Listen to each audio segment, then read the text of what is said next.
ভীষণ সুন্দর। এবারে যাব উপাসনার কাছে। উপাসনা, তোমার কাছে পুজো বিষয়টা কি, মানে পুজোটা ঠিক কিভাবে সেলিব্রেট করতে, কিভাবে পুজোর 4টে দিন কাটাতে তুমি বেশি পছন্দ করো, সেটা তোমার কাছ থেকে জানতে চাইবো।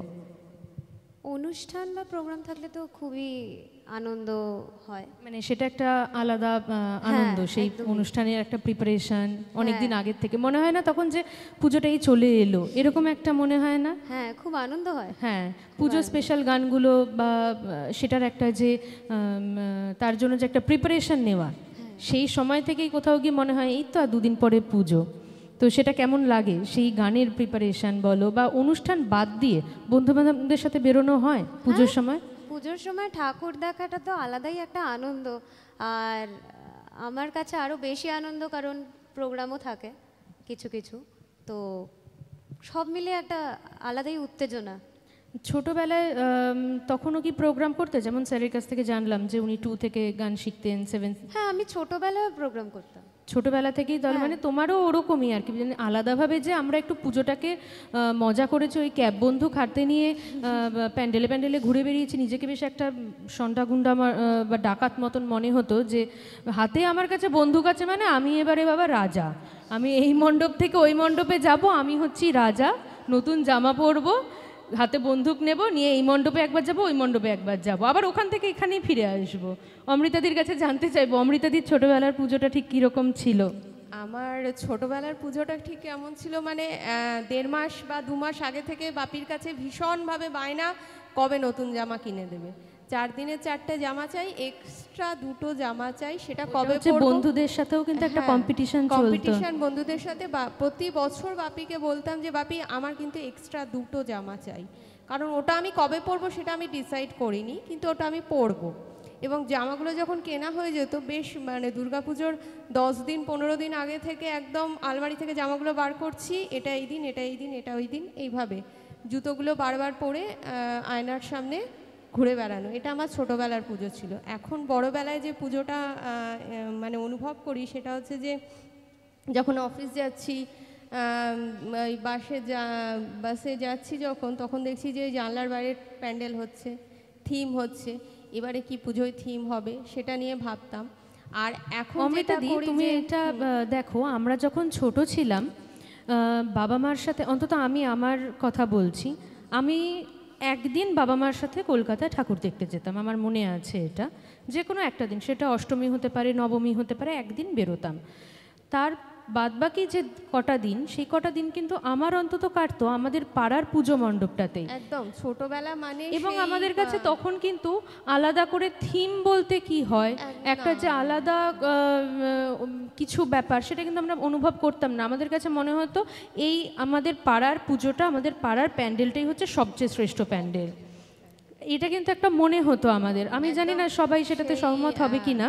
পঞ্চমীর বিকেলে যে নিজেদের পাড়ার পুজোর প্যান্ডেলটা সাজানো হচ্ছে, বা যে ঠাকুর ঢুকছে, আলোকসজ্জাগুলো হচ্ছে, বা ঠাকুর আসবে, তারপর এমনকি এটাও হতো যে যখন আলোকসজ্জা হতো রাস্তায় রাস্তায়, তখন যে টেস্ট করা হতো যে আলোগুলো ঠিকঠাক মতন জ্বলছে কিনা, সেটাও যেন একটা আনন্দ মনে হতো, এই তো আলো জ্বলে উঠলো, এই যে ঠাকুর প্যান্ডেলে চলে এলেন, স্যারও ঘাড় নাড়ছেন, তার মানে স্যারেরও কিন্তু এটা সহমত তিনি, এই যে ঠাকুর প্যান্ডেলে চলে এলেন, তারপরে আর বাড়ি যাব না, মানে মা ডেকে ডেকে মানে সারাদিন পুজো প্যান্ডেলে কেটে যাচ্ছে, দুপুরবেলাও পুজো প্যান্ডেলে, মানে রাত্রির হয়ে গেলেই মন খারাপ হয়ে যাচ্ছে, একটা দিন চলে গেল। সেটাই, মানে একটা ছোটবেলায় যখন স্কুলে পড়তাম তখন মনে হতো একটা দিন চলে গেল মানেই হচ্ছে এবারে আবার সেই পুজো চলে যাবে, মা বলবে বই খাতা নিয়ে বসে পড়। সব থেকে মন খারাপ হতো যখন ঠাকুরটা বিসর্জন করে আসতাম, তখন দেখতাম যে ওই যে মণ্ডপে এতদিন ধরে এত আলো, একটা শুধু প্রদীপ। আমরা দিদি আজকে আমরা আর সেটাতে যাব না, কারণ রাত পোহালেই দশমী, আমরা সেটাতে যাব না, আমরা নবমীর দিনটাকে কিন্তু আমরা আজকে ভালোভাবে উদযাপন করব।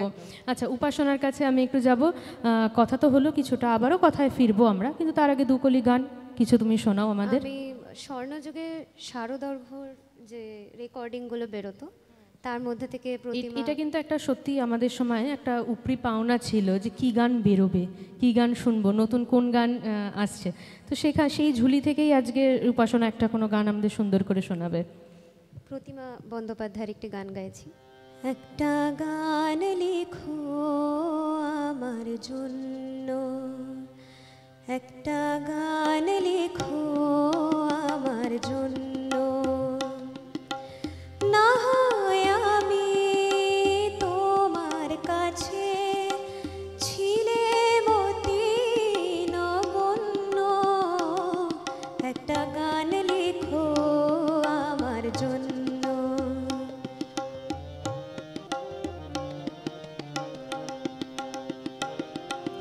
সে গান যেন আমায় উজাড় করে নেয়, সে সুর যেন আমায় ব্যাকুল করে নেয়।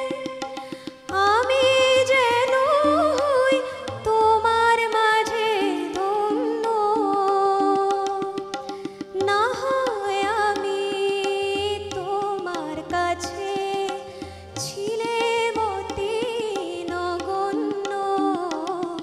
একটা গান লেখো আমার জন্য, একটা গান লেখো আমার জন্য। ভীষণ সুন্দর। দিদি, তোমার কাছে এবারে চলে যাব। কিছু একটা ছোট করে কোনো আবৃত্তি তোমার কাছ থেকে শুনে নিয়ে আবার আমরা আড্ডাতেই একটু ফিরবো, কারণ পুজো মানেই আড্ডা। হ্যাঁ, এবার যেটা শোনাবো একটু প্রকৃতিকে সাথে নিই, যেহেতু দুর্গাপুজো চলছে। শোনাই একটা কবিতা। স্নেহ সবুজ দিন তোমার কাছে দিন, বৃষ্টি ভেজা ভোর, মুখ দেখেছি তোর, মুখের পরে আলো। ওমে তুই ভালো, আলোর পরে আকাশ, আমার দিকে তাকা। তাকায় যদি চোখ একটি দিকে হোক, যেদিকে জ্যোৎস্নায় হরিণ হয়ে যায়। হরিণদের কথা জানুক নীরবতা, নীরব কোথায় থাকে? জলের বাকি বাকি। জলের দোষ না তো হাওয়ায় হাত পাতো। হাওয়ার খেলা সে কি মাটির থেকে দেখি? মাটির গুণ হবে, কাছে আসুক তবে। কাছে কোথায়? দূর নদী, সমুদ্র। সমুদ্র তো নোনা, ছুঁয়েও দেখবো না। ছুঁতে পারিস নদী? শুকিয়ে যায় যদি, শুকিয়ে গেলে বালি, বালিতে জল ঢালি। সেই জলের ধারা ভাসিয়ে নেবে পাড়া, পাড়ার পরে গ্রাম। বেড়াতে গেছিলাম, গ্রামের নিচে নিচে নদী শুয়ে আছে। সোনা খুঁজতে গিয়ে ডুবে মরবি শেষে। বেশ ডুবিয়ে দিক, ভেসে উঠবো ঠিক। ভেসে কোথায় যাব? নতুন ডানা পাবো? নামতে দেব তার সোনার ধান, আর বলবো শোনো, এই কষ্ট দিতে নেই, আছে নতুন হাওয়া। তোমার কাছে যাওয়া আরো সহজ হবে। কত সহজ হবে বলো? ভালোবাসবে তবে? বলো ভালোবাসবে কবে?